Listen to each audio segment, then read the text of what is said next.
I think it's important for us to recognize that ebooks are not the same as physical books. They have different properties.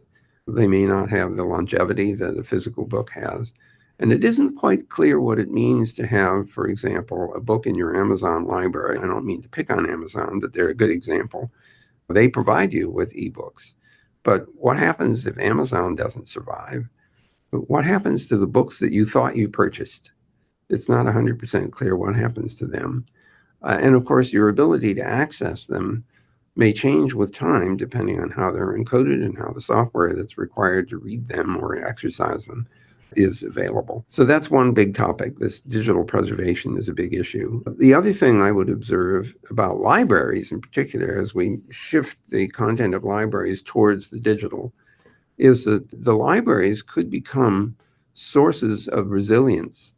They are already a source. If more than one library has copies of works that we hope can be preserved over time.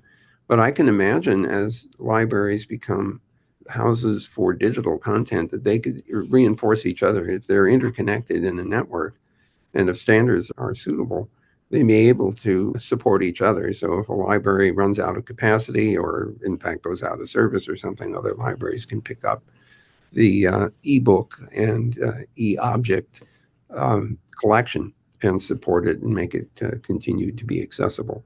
So there are a lot of interesting questions about the properties of ebooks and what rights you have to use them. If you purchase a hard copy book, you're allowed to resell it, you're allowed to mark it up, you're allowed to burn it if you want to. That's hard to do with some of the ebooks. And so the property space for ebooks is different in many respects. And we probably could use some extra work evaluating what those properties are, what rights you have to access them, and what rights you have in perpetuity.